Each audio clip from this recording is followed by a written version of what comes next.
tal amigos? ¿Cómo les va? Soy César Martínez, bienvenidos a Campaigns and Elections Web TV, un foro donde buscamos encontrar cómo dialogar entre todos nosotros los consultores para hacer así mejores campañas políticas. Esta vez vamos a platicar con don Roy Campos, que nos va a dar mucho detalle sobre las últimas elecciones en México, cómo son los movimientos, cuáles son las mejores estrategias que se utilizaron, quién ganó, quién perdió y sobre todo cómo leer los números que nos dan estas elecciones. También vamos a platicar con Israel Navarro, que después de 3 años como editor en jefe y fundador de Campaigns and Elections en español, decide regresar a la consultoría política y tenemos una entrevista muy emotiva y muy agradecida con él. También platicamos con Patricia Gallardo en Buenos Aires, en Argentina, con un tema interesantísimo sobre el color asociado a la marca personal. Muy interesante para todas aquellas campañas y candidatos que siempre están buscando cuál es el color de la campaña.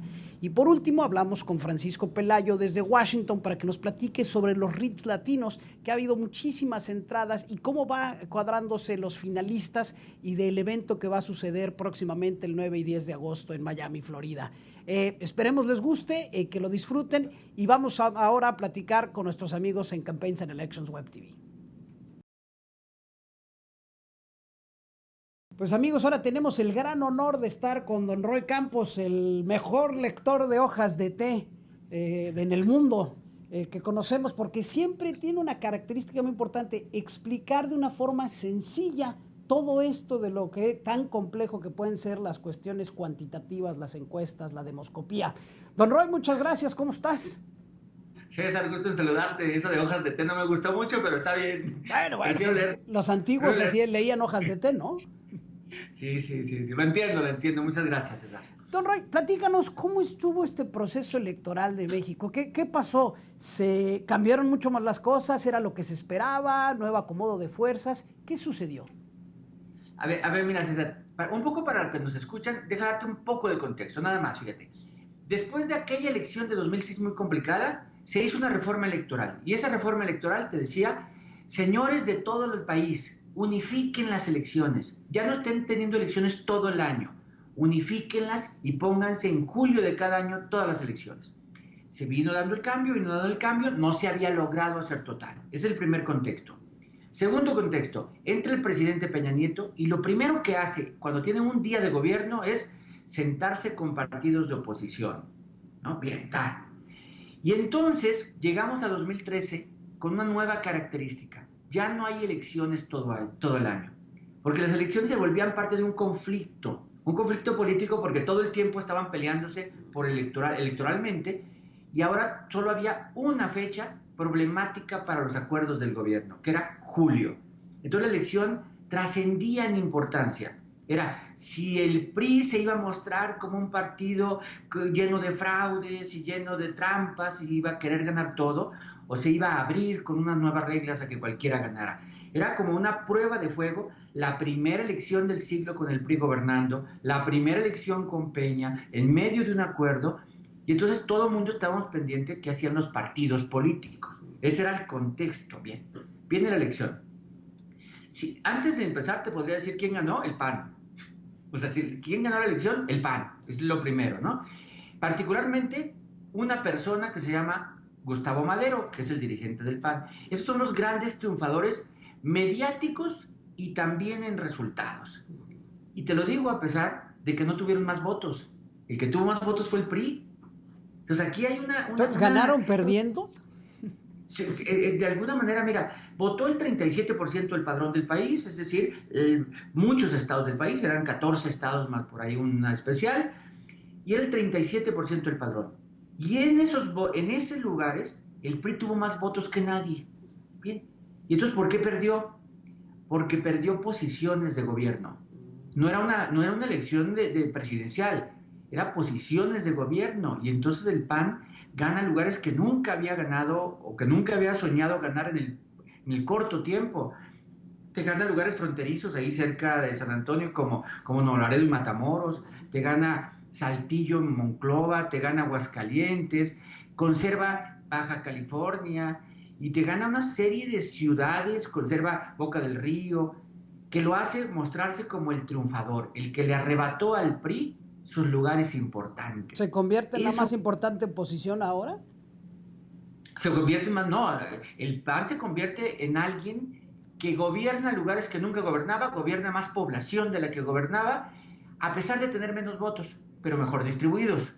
O sea, están más en los lugares que tenía que ganar. Y porque venían de un tercer lugar en la elección presidencial anterior, ¿no? Ahora ¿entran en segundo? Totalmente. Mira, venían de un arrastre en el 2006, los habían mandado al tercer lugar presidencial, pero el tercer lugar también en la gubernatura de Jalisco que gobernaban, de Morelos que gobernaban, tercer lugar en el DF, tercer lugar en Tabasco, es decir, todas las gubernaturas y la presidencia del 2006, tercer lugar, y además estaban en un conflicto de pleito interno muy fuerte. Entonces uno decía, pues este partido le va a ir muy mal, y resultó que es el que recupera posiciones. En un momento muy especial para su dirigencia, porque Gustavo Madero enfrenta una oposición dentro del partido. Si le iba mal, lo podían haber tumbado. Como le fue bien, ahora está con todas las cartas como para conservar el poder en el partido. Revivió, digamos, lo que le pasó a Lázaro. Se levantó y volvió a andar. No, porque no estaba tan muerto, pero efectivamente, ¿no? Como que es un tanque de oxígeno, le dan muy fuerte. Y ahora, si el PAN es el gran ganador, ¿quién es el gran perdedor de la elección? Y el gran perdedor es el PRI, por culpa del PRI. Fíjate, el PRD primero, ahorita llegamos al PRI. Okay. El PRD perdería, pero era previsible que perdía. ¿Por qué? Los estados que se elegían, ninguno era gobernado por el PRD. Y el único lugar importante del PRD era un lugar muy conocido tal vez para todos, que es Cancún, que es el municipio de Benito Juárez. Era el único lugar importante para el PRD y lo pierde. Entonces podrías decir que perdió la elección. Pero el PRD hizo algo que en México se viene haciendo desde 2010, que hizo alianzas con el PAN casi en todo el país. Y entonces, sin tener votos por sí, puede cantar que va a ser cogobierno en muchos lugares, porque hizo alianzas con el PAN, en Baja California, en Aguascalientes, y entonces dice, bueno, lugares en donde el PRD no pesaba nada, fue el fiel de la balanza para dar un cogobierno. Por ejemplo, la única gubernatura que se jugaba, que era Baja California, era la única que se jugaba. Gana el PAN, la alianza PAN-PRD, por 3 puntos, y el PRD puede asumir. Ahí, el año pasado, el PRD valía más de 20 puntos. Entonces, puede asumir. Esos 3 puntos no los hubieras tenido si no haces alianza conmigo. Entonces, somos un cogobierno, ganamos juntos. Entonces, el PRD puede asumirse como un coganador junto con el PAN. Ya, vendrá del cogobierno, de la campaña, viene el cogobierno a ver qué tal funciona. Y coconferencias. Esperemos que no sea coconfusión. Exactamente, pero por lo pronto salen los dos juntos a cantar los triunfos, salen los dos juntos a decir que mantienen un pacto con el gobierno, es decir, hay una dirigencia del PAN y PRD que son la izquierda y la derecha, pero alguien dice que por ahí algún secretario de Gobernación dijo que era una alianza perversa. No, simplemente es una alianza política para enfrentarse a un poder. Entonces, lo hicieron bien, entonces el PRD se puede asumir como triunfador. Y el PRI, por tonto, así en pocas palabras, no es ganador. El PRI, su discurso, y aquí es para los estrategas y para los que trabajan en comunicación política, el PRI tenía que haber tenido preparado su speech una vez terminada la elección. Y su speech natural era, votó el 37% del padrón un año después de la elección presidencial y decidió ratificar el triunfo del PRI, porque fue el que tuvo más votos. Ese era el speech, pero se enredó en defender su derrota de Baja California. No aceptó la derrota el domingo. El domingo 7 de julio no aceptó la derrota. Y el lunes seguía sin aceptarla. Y el martes seguía sin aceptarla. Entonces, mientras había tenido triunfos en el resto del país, él tenía que haber dicho, él decía, perdí, hasta que se sale y dice, bueno, sí es cierto que perdí. Entonces ya no pudo haber cantado los triunfos porque todo el mundo volteamos a ver a qué horas acepta su derrota. En estrategia de comunicación política es mejor concentrarse, oye, todo esto gané versus defender algo dudosamente que lo hayas ganado o no. Claro, bueno, Gustavo Madero, el del PAN, se concentra en los municipios que ganó y nunca dice que le ganaron todos los distritos de Hidalgo, que lo arrasaron en Chihuahua, no, o sea, no habla de las derrotas. En donde hay derrotas dice hay que analizarlas y hay que ver si el PRI jugó limpio, pero él canta las victorias. O sea, en comunicación política ha trabajado mucho mejor el PAN que el PRI. Okay. Ahora, una pregunta, en cuanto a esto, ya este nuevo reacomodo de fuerzas que casi queda un poco igual, digamos, ¿no? Aunque sale el PAN más ganador, ¿cambia mucho la cuestión política en México? Mira, primero, efectivamente, el mapa electoral no mueve mucho la política. ¿Por qué? Porque había una gubernatura en juego y la conserva el que la tenía. Entonces, en términos de gobierno, pues el PRI sigue teniendo los mismos gobernadores, el PAN los mismos y el PRD los mismos. Ese no hay grandes cambios. A niveles municipales sí, que no son tan importantes para un gobierno federal. ¿Sí? El presidente Peña Nieto, ayer hizo una declaración, por cierto, en radio, que se me vinieron muchos encima, que era que México tenía los partidos de oposición que todo país quisiera tener. O sea, y también, pero fíjate nada más lo que decía, ¿por qué? Tenemos partidos de oposición que son el PAN y el PRD, que realmente se oponen al PRI y le intentan ganar las elecciones. Pero a su vez están dispuestos a sentarse con el gobierno para sacar reformas y hacer avanzar el país. Al mismo tiempo, entonces no abandonan su condición de opositores, pero tampoco abandonan su condición de estadistas de que tienen que hacer por el país. Entonces, en ese sentido, tenemos también un presidente que está priorizando el que se hagan reformas a ganar elecciones. Es decir, es más importante sacar las reformas para el país que estar ganando las elecciones, así que no importa si las ganamos o las perdemos, nos vamos a seguir sentando a hacer acuerdos. Entonces ganó la prudencia, digamos, ¿no? En todas las partes. Ganó la política. Ganó la política, o sea, no ganó la elección, ganó la política, porque ya ayer anunciaron, bueno, esta semana anunciaron los partidos políticos que van a seguir en el pacto.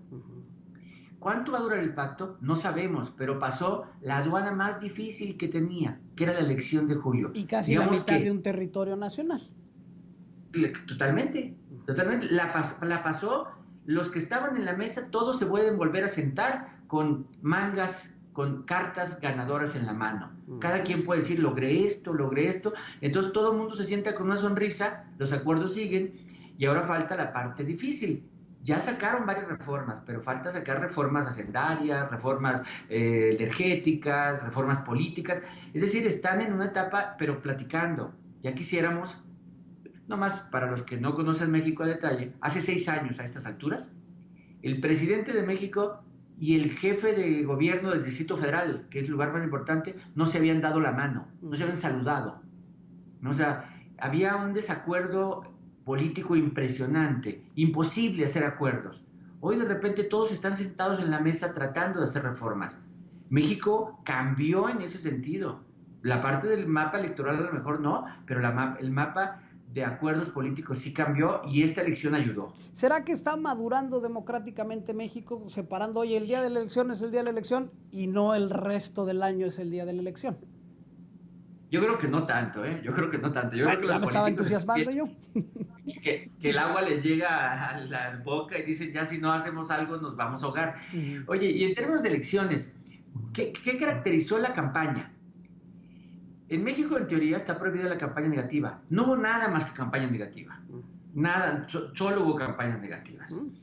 De los 14 estados que tuvieron elección, en 8 hubo el llamado carro completo. El partido que gobernaba arrasó. En 8 de los 14. Entonces, participaciones bajísimas. Participaciones, por decirte algo, el municipio de Culiacán, 31%. La gubernatura de Baja California, abajo del 40%. O sea, son participaciones muy bajas para el estándar mexicano. Por eso me dices si estamos madurando democráticamente. No, yo creo que los ciudadanos no. Yo creo que más bien de los políticos que ya sintieron que el agua les llegaba a punto de ahogarlos.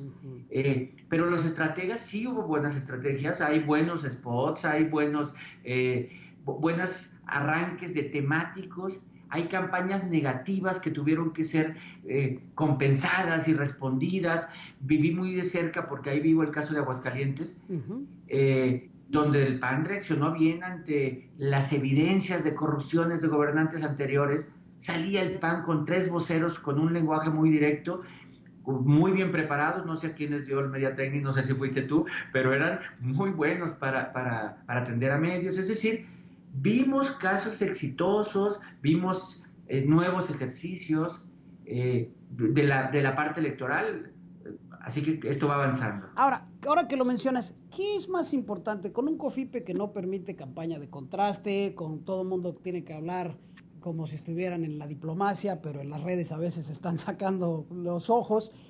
¿Qué es más importante? Tú mencionas las campañas publicitarias, los entrenamientos mediáticos, los discursos, los eventos, la movilización. ¿Qué está haciendo? Porque antes se definía mucho por el marketing político, pero la gente tal vez ya es más reticente a la publicidad política. ¿Qué es lo que ayuda a definir ahora las elecciones? A ver, cuando es una elección abierta, todos los factores te dicen que fue lo que las ganaron, ¿no? O sea, ganamos por mis buenos spots y ganamos por mi movilización. Y cuando es una elección anual, alguien triunfa claramente. Cuando es una elección cerrada,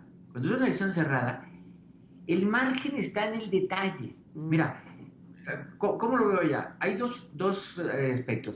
Tienes que ganar la campaña y tienes que ganar la jornada, que son dos cosas distintas. Tú puedes ganar la campaña y he visto muchos casos, y en esta en que un partido ganó la campaña, o sea, subió, pero la jornada no la ganó, porque en la jornada le faltó la parte de operación, estructura, organización, la parte que se organiza de una campaña el día último. Esa les falla.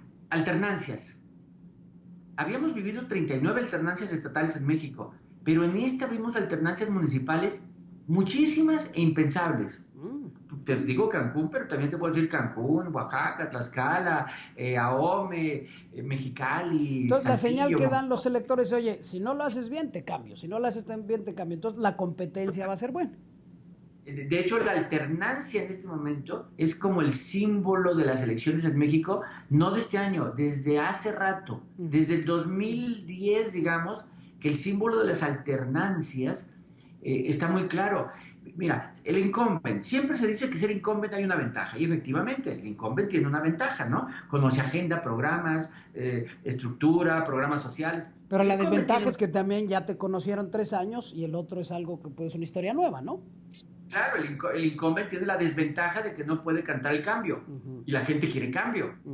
Entonces es el incumbent. Sin embargo, fíjate, en el sexenio de Calderón en el pasado, de 34 elecciones de gobernador, 16 cambiaron de gobierno.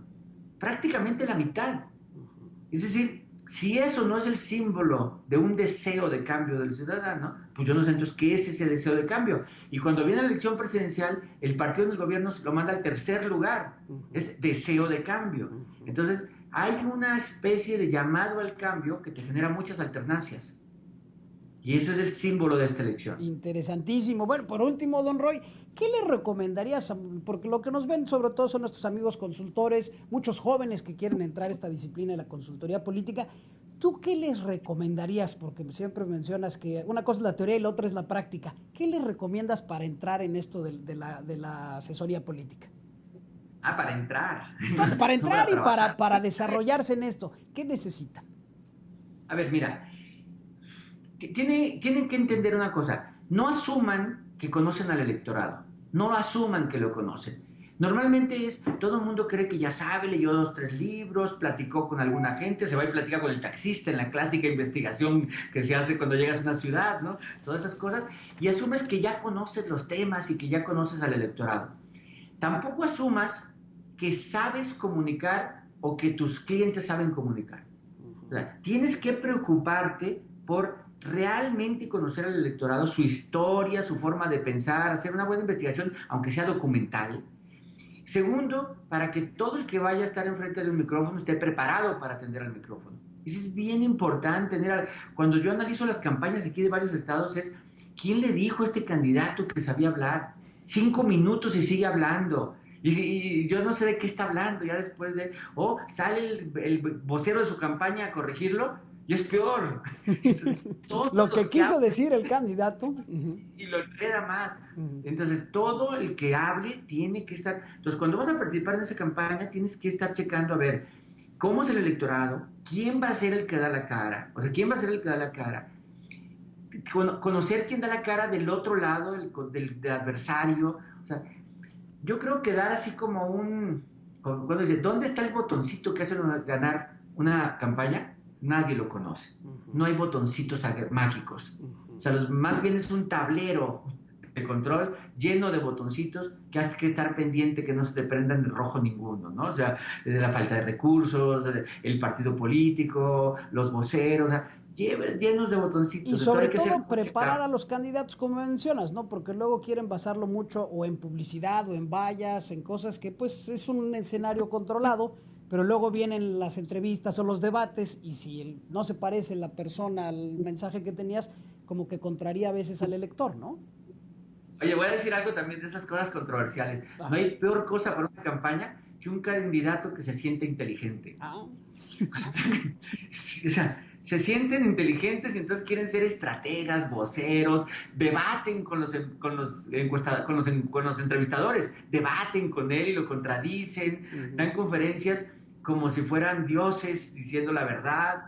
Es decir, no hay peor candidato, no hay para una campaña que un candidato que se sienta inteligente. El candidato tiene que sentirse candidato, así que se tiene que sentir candidato. Es alguien que tiene que transmitir, convencer, seducir. Eso es lo que tiene que hacer un candidato. Perfecto. Entonces las 3 claves ya los dijimos. No asumir, tener muchos botoncitos y buscarse candidatos no muy inteligentes, pero sí que conecten y que se asuman muy bien como candidatos, ¿no? Que sean inteligentes, pero que no se sientan inteligentes. Perfecto, don Roy. Pues muchísimas gracias. Ya no me podré lanzar de candidato, entonces ni modo, la inteligencia nos lo permite. Tengo muchos botoncitos, pero no inteligencia. Si eres buen candidato, César, voto por ti. Muchas gracias, don Roy. Como siempre, mil gracias y platicamos pronto otra vez. Nos vemos pronto, César.